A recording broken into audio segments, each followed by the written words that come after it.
A few months ago, I made a purchase on eBay, and a week later this box arrived. Inside were these 3 boxcars.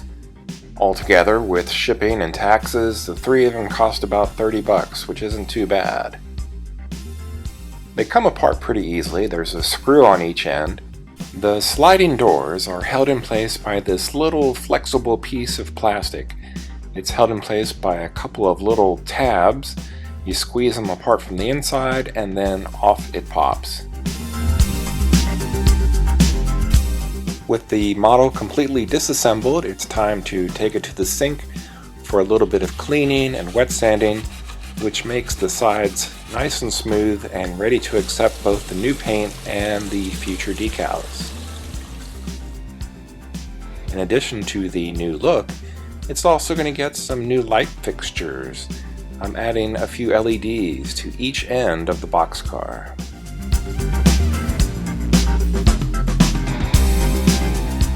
Instead of one solid color of black, I'm going to paint the ends and the roof in silver and do both sides in a glossy white. Promoting the premiere of a new movie was a pretty big deal back in the 1970s. Look how they advertised for Silver Streak. It came out in, I think, December 1976. It starred Gene Wilder, Richard Pryor, Jill Clayburgh, in a movie that was both a comedy and an action thriller, and basically just an awesome movie. So if they can decorate the whole side of a building, I thought maybe they might spend some money on advertising on the side of a boxcar. I'm using a section of artwork from the original movie poster, adding some text, creating some graphics, and pretty soon I'm ready to print. From the print dialog box, I choose photo glossy paper, and after the decals have printed and dried a little bit, I clear coat them with a glossy clear from Rust-Oleum. There are 2 kinds of decal paper that I've seen for sale on eBay. There is a clear paper, and then the white, which I've been using pretty much exclusively. This "Coming Soon" sign will be the same on both sides of the boxcar to the right of the door, but to the left of the door will be that scene from the movie poster. And on the opposite side to the left of the door, there's going to be a scene of Richard Pryor and Gene Wilder in the big finale scene, the action sort of shootout scene at the end, where they're on a runaway train, basically. I don't want to give away too much in case you haven't seen it, but it's great. With any sort of movie or theatrical premiere, I think of lights. So why not add some flashing LEDs to the rooftop of the boxcar to grab people's attention? After removing about a half an inch of insulation from each wire, I twist the black wires together, and then I also do the same thing with the red wires. But to make a completely secure connection, I'm going to solder the ends together. I'll have a total of 4 LEDs on top of the boxcar, a red and blue one at each end.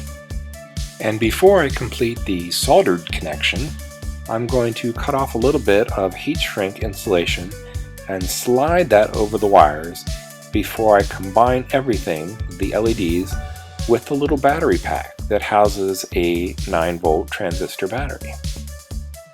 A little bit of soldering flux is added to the wires before heating them up and letting the solder flow into the strands of the wire.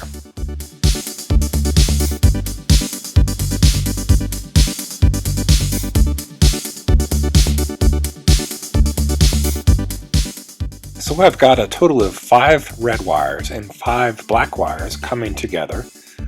The LEDs each have 4 wires, and then also the battery box has 2.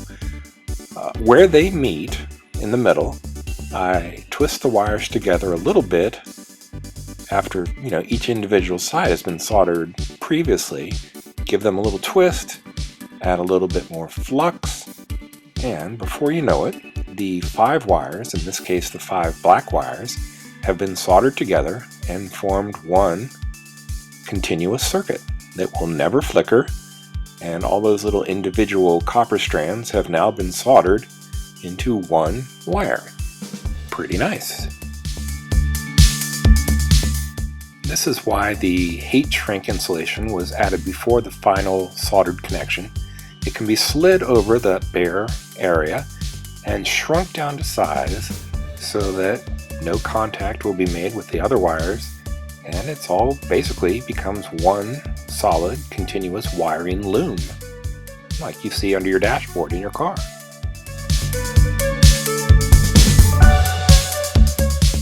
So this project is almost finished. With everything laid out, it's time for the final assembly. Inside the boxcar, I'm going to slide the LEDs into they're basically 5mm holes because the LEDs themselves are 5mm. I want them to be pretty tight, but I want them to poke through all the way. They're held in place with a little bit of hot glue, which could melt or deform the plastic of the boxcar, so be careful with that heat source. I forgot to film the part where I reattached the plastic body shell to the metal frame. That's just held in place with a couple of screws. Here I'm adding a little bit of candle wax to this bottom rail so that the freshly painted door will not become bonded to the freshly painted body. It snaps back into place, and then all I have to do is add this plastic top rail, and the door should slide back and forth pretty easily, giving me access to the battery box and the on-off switch. The battery box itself is just held to that metal frame with a little bit of Velcro. That way I can take it out, change the battery, put it back in. The sliding doors give me access on either side, and it's a pretty sweet arrangement. The box won't bounce around as the car moves across the tracks, but I can still get inside when needed.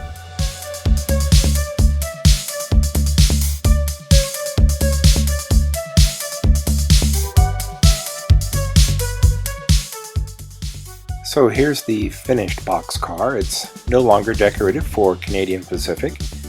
It's now a special version that would advertise a movie premiere. I like the LEDs. They certainly do draw some attention, and the graphics turned out pretty well. I hope you like it. I'm pretty proud of this one. Stick around because I'm going to show you a little bit of a preview of a future project that's also Silver Streak related, and this should give you some sort of idea of the direction that I'm heading.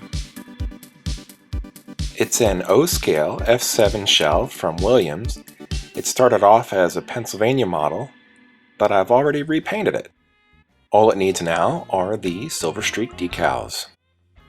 So until next time, this has been Bob's Workshop. Thank you for watching. Please subscribe and take care.